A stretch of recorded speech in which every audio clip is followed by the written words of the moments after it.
Welcome है सभी साथियों का मेरे YouTube channel one step to success पे आप सभी का स्वागत है। मैं आर प्रजापत आज आपके सामने एक मैथमेटिक्स की क्लास लेकर आया हूँ, जिसके अंदर आपके railway, NTPC, bank, SSC, RS, IAS और भी जो गवर्नमेंट एग्जाम है, पटवारी, ग्राम सेवक, जिससे भी रिलेटेड एग्जाम है, स्टेट लेवल के एग्जाम हो गए, जैसे सेंट्रल गवर्नमेंट के एग्जाम हो गए, जिसमें मैथमेटिक्स का पोर्शन पूछा जाता है, उसी के रिलेटेड आपको क्वेश्चन इस क्लास में सॉल्व करवाए जाएंगे। तो आज हम टॉपिक जो पढ़ रहे हैं, जो टॉपिक है उसका नाम क्या है, क्षेत्रमिति। और क्षेत्रमिति में भी हम 2D के रिलेटेड क्वेश्चनों को पढ़ेंगे। द्विमीय निर्देशांक ज्यामिति के अंदर जो क्वेश्चन आपके पिछली भर्तियों के अंदर, लेटेस्ट भर्तियों में पूछे हुए प्रश्न है, उन्हीं की प्रश्नों की सीरीज को हम आज लेके आए आपके सामने। तो हम शुरुआत करते हैं आज के पहले प्रश्न की तरफ। तो प्रश्न आपके सामने क्या कह रहा है, एक चतुर्भुज की 4 भुजाओं का अनुपात 4:5:6:7 है और इसका परिमाप 176 सेंटीमीटर है। तो इसकी सबसे लंबी भुजा की लंबाई आपको क्या करनी है, ज्ञात करनी है। भाई एक आपके पास चतुर्भुज है जिसके भुजाओं का माप अनुपात दिया हुआ है और आपके पास उसका परिमाप भी दिया हुआ है और लंबी भुजा की लंबाई आपको ज्ञात करनी है। तो लंबी भुजा कौन सी होगी, जिसका अनुपात ज्यादा होगा वो भुजा क्या होगी, आपके पास लंबी होगी। और अनुपात की बात करें तो सबसे पहले अनुपातों का आपको क्या करना है, योग करना है। सबसे पहले अनुपातों का क्या करना है, आपको योग करना है। अनुपातों का योग की बात करें, अनुपात कितने हैं आपके पास, 4:5:6:7। तो 4 और 5 कितने हुए, 9, 9 और 6 कितने हो गए, 15 और 7 कितने हो गए, 22। तो अनुपातों का योग हो गया 22। अब सबसे लंबी भुजा पूछी है तो उसका अनुपात कितना है आपके पास, 7 और बट्टे में उसका योग आ जाएगा और गुणा किससे होगा, जो परिमाप आपके सामने दिया हुआ है। तो कितना दिया हुआ है, 176। तो 176 से क्या कर देंगे, गुणा। तो 22 का भाग 176 में कितनी बार जाता, 8 बार। और 7 × 8 कितने हो गए, 56। तो भुजा, सबसे लंबी भुजा की लंबाई कितनी होगी, 56 सेंटीमीटर। और 56 सेंटीमीटर कौन से ऑप्शन में दिया हुआ आपके पास, सी ऑप्शन में। तो सी ऑप्शन यहाँ पे क्या हो जाएगा, करेक्ट हो जाएगा। तो इसलिए जब भी ऐसा प्रश्न पूछा जाता है तो आपको इस तरीके से हल करना है। अगर आपको छोटी भुजा पूछता तो हम किसका अनुपात ले लेते हैं, छोटी वाली भुजा का अनुपात, मतलब 4 वाला अनुपात ले लेते, ठीक है। तो अब आपको अगले प्रश्न की तरफ हम बढ़ते हैं। तो अगले प्रश्न में समचतुर्भुज के बारे में बता दें, क्या कह रहा है, उस समचतुर्भुज का क्षेत्रफल ज्ञात कीजिए जिसके विकर्णों की लंबाई 48 मीटर × 64 मीटर है। विकर्णों की लंबाई कितनी दे रखी है आपके पास, 48 मीटर × 64 मीटर और समचतुर्भुज का क्षेत्रफल ज्ञात करना है। तो हमने पिछली क्लास के अंदर इस टॉपिक को जब शुरू किया था उसमें हमने क्षेत्रफल के बारे में बताया था और समचतुर्भुज के क्षेत्रफल का हमने फॉर्मूला उस क्लास में बताया था।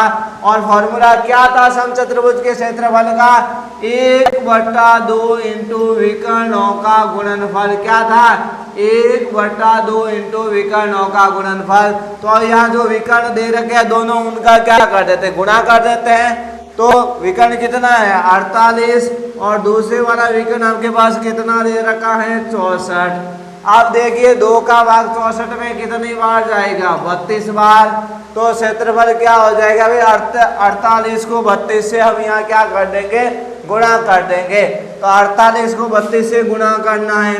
तो 48 दूने कितने हुए, 96। 9 क्या लग गई, हंसी लग गई। अब 48 से 3 कितने हुए, 144। 144 और 9 कितने हो गए, 153।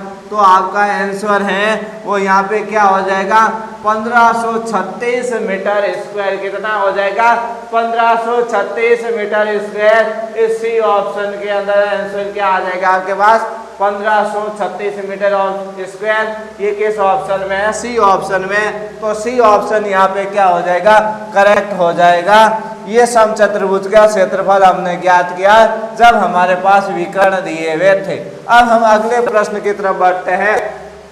तो अगला प्रश्न हमें क्या कह रहा है, कि एक समचतुर्भुज का क्षेत्रफल ज्ञात कीजिए जिसकी भुजा 10 सेंटीमीटर है और सबसे लंबा विकर्ण 16 सेंटीमीटर है। अब हमारे पास दोनों विकर्ण नहीं दिए हुए, एक विकर्ण दिया हुआ है और भुजा दी हुई है, तो हम समचतुर्भुज का क्षेत्रफल निकालेंगे। तो उसके लिए हमें क्या करना पड़ेगा, सबसे पहले दूसरा विकर्ण हमें क्या करना पड़ेगा, यहाँ पे ज्ञात करना पड़ेगा। और दूसरा विकर्ण हम कैसे ज्ञात करेंगे, तो सबसे पहले समझिए, देखो ये समचतुर्भुज का आकार आकृति हो गई, ठीक है। इसके अंदर भुजा कितनी है, 10 सेंटीमीटर। समचतुर्भुज की सभी भुजाएं क्या होती है, बराबर होती है। सभी भुजाएं क्या होती है, बराबर होती हैं, ठीक है।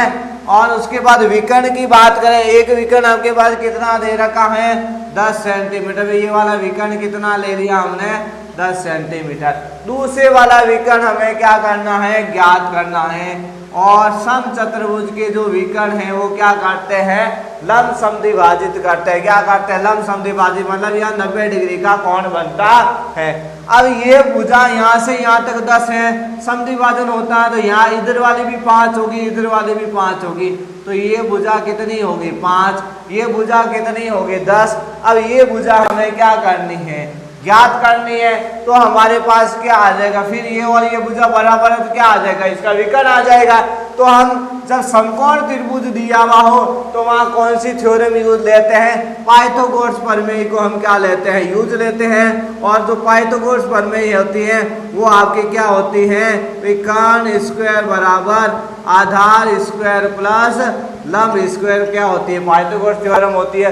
कर्ण यहाँ कितना है, 10 सेंटीमीटर है तो 10 का स्क्वायर, आधार कितना है 5 तो 5 का स्क्वायर, और लंब हमें ज्ञात नहीं है, वो ज्ञात करना है। 10 का स्क्वायर कितना हो गया 100, 5 का स्क्वायर कितना हुआ 25, और ये प्लस में है, इधर आएगा तो किसका हो जाएगा माइनस में, बराबर क्या हो गया लंब स्क्वायर। 100 में से 25 घटाएंगे तो कितने बच जाएंगे 75, तो लंब का मान हमारे पास कितना आ जाएगा 75, और स्क्वायर हटाएंगे तो रूट का चिन्ह भी आएगा, तो कितना आएगा रूट 75। और 75 को हम क्या लिख सकते हैं, 25 × 3, 25 किसका वर्ग होता है 5 का, तो क्या आ जाएगा हमारे पास भाई, ये वाला जो भुजा थी वो कितनी आ गई 5√3।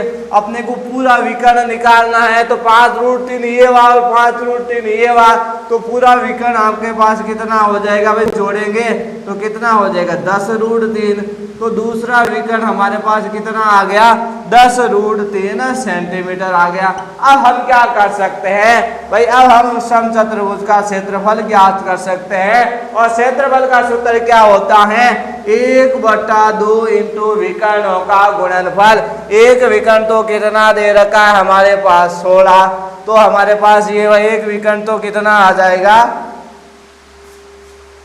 देखो क्वेश्चन के अंदर एक मिनट ध्यान दीजिए, सबसे लंबा विकर्ण यहाँ पे कितना 16 सेंटीमीटर दिया होता है, ये 16 सेंटीमीटर दिया होता है। ये भुजा आपकी 8 सेंटीमीटर हो जाएगी, ये आधार भी 8 हो जाएगा, और 8 का स्क्वायर कितना हो जाएगा यहाँ पे 64 हो जाएगा, ठीक है।